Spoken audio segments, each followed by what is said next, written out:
Hey everyone, our guides are the best of the best, and you don't really need anything else to get better.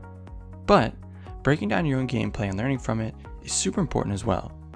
One of the biggest pain points viewers default to when watching any league guide is that the situation doesn't apply to them and they have a different issue than the one we're resolving, such as inting teammates, lower elo players, etc.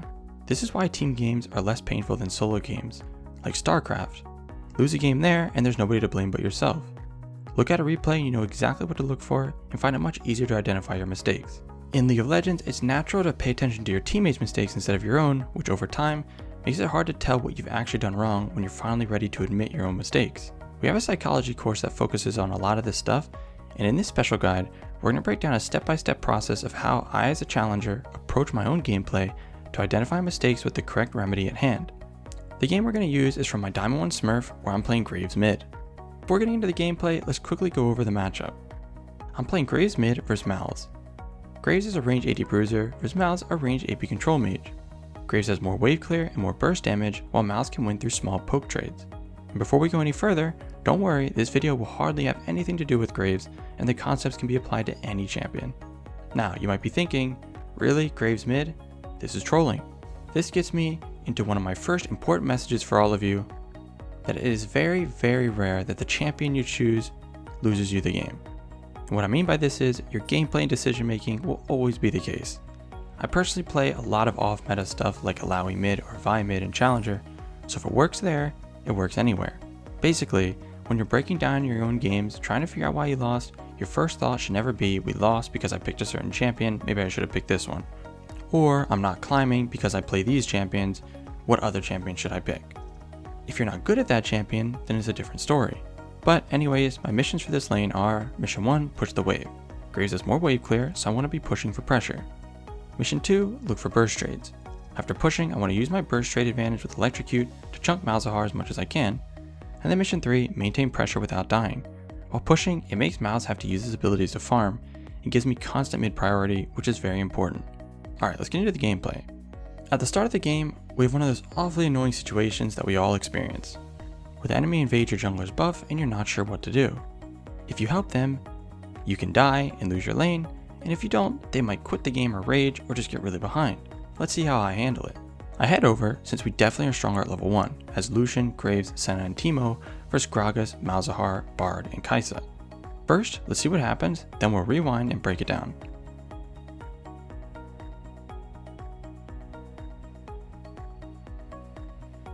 Alright, so the first important thing to breaking down your gameplay is ignore what your teammates do. Do not say, well, my teammates should have done this, etc., because even if that's true, winning in solo queue is learning how to play around your teammates' mistakes and to play for yourself. So with that in mind, before watching this, let's create a list of priorities that can apply to almost any situation like this in your own games as well. First priority for these level 1 fights is to stay alive. This is because minions have met in mid now, and losing early experience can lose the game. Levels are super important in League, so it's not worth for me to go 1v3 like this just to get one kill. Second priority is to just make sure Teemo gets the red buff. For him to get the red buff, we don't even need to kill them, we can just push them away by running at them. Again, my mistake for going in 1v3. Then the last on the priority list is kills. Kills really aren't important here.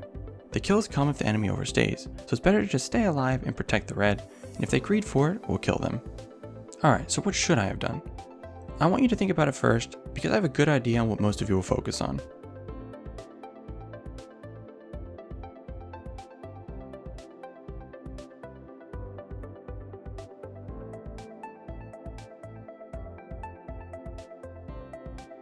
I would have to guess, most of you are probably thinking to flash the body slam. This is a natural thing to gravitate towards, because it's the most visually obvious thing when analyzing gameplay.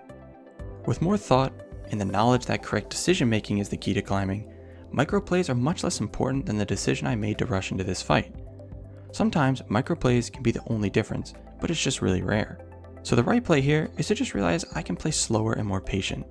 I don't need to kill anyone. So I can just walk at them since they're running away anyways and let my team handle the Kai'Sa. That's why they weren't here to help me.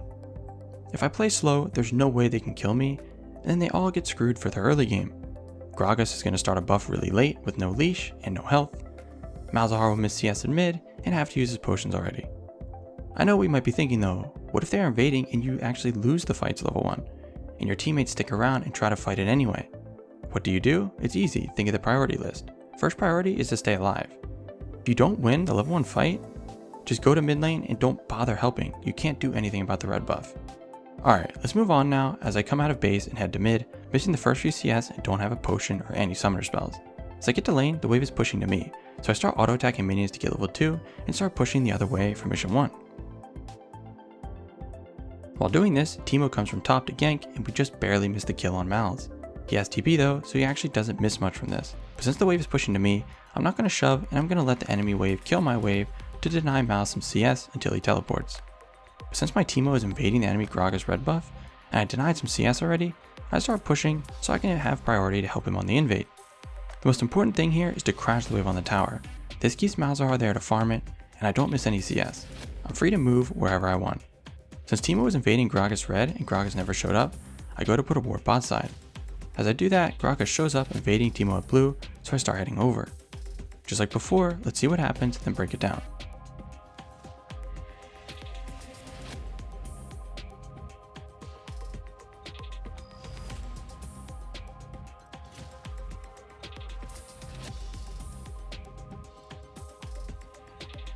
So again, I try to help my team and I die.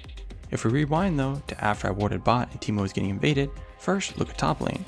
The wave is pushed into our Mord who is 0-2 to the enemy Riven, so top has full priority right now.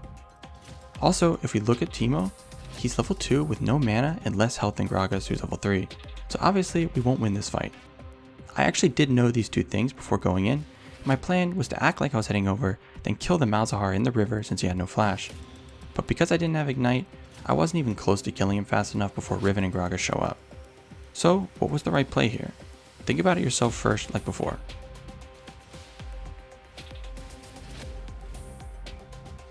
So if we look right here, before I left the lane, the wave was reset. With us both leaving like this, and our top not having priority, it's going to be a 2v3 where we definitely lose. But since I have a wave clear and trading advantage, I should have hard pushed mid to force Malzahar to stay here and collect the wave, then look to move and potentially fight. If Malzahar just ignored the wave and goes to help his jungler, he's trolling and I'll get extremely far ahead anyways. My job isn't to protect my jungler, it's to get myself ahead and carry the game. Alright, moving on to when I get back to lane after that. I start pushing the waves again, following my game plan, crashing on the tower and getting some tower damage. I know Gragas shouldn't be here right now because he should have to clear his camps or reset after what just happened. I just saw Riven recall in top lane and my bot is on the enemy bot tower, so I wouldn't think Bard can roam right now. Let's see what happens.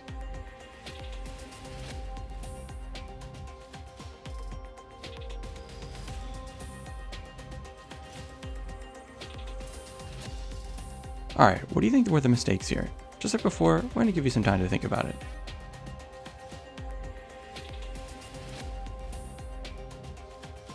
A lot of players would think here, well, you don't have flash, so you shouldn't be pushing. This actually isn't true at all and is a huge misconception that a lot of players have. Pushing gives pressure and pressure wins games. Against something like Malzahar before level 6, the kill pressure is very low unless I troll. So this is actually one of those plays that came down to a small micro mechanic. I was really greedy with my E, not using it to dodge Bard's Q on the minion. To be fair though, it really didn't seem like that would hit. But regardless, it's best to play it safe and just use E, because then I don't get stunned and I'll easily live. But when I say pressure wins games, we can see a small example of why right here. Because I'm pressuring mid so hard, Bard roamed here when he shouldn't have, so my bot lane is just getting a ton of tower plates for free and denying the enemy ADC a lot of farm. I shouldn't die here, so if I didn't misplay and I lived, they actually get nothing and my bot lane gets a lot. If we reverse it and I let Malz push to me, then he can be the one roaming and might make a play somewhere. Pushing and pressuring without dying is what makes really good mid laners. Alright guys, hopefully after watching this, you have a much better idea on how to break down your own gameplay and the mindset behind improving. You should be going through this process with every single death of every game. You'll be surprised on how fast you improve. But that's going to be it for this video. We hope you enjoyed and thanks for watching.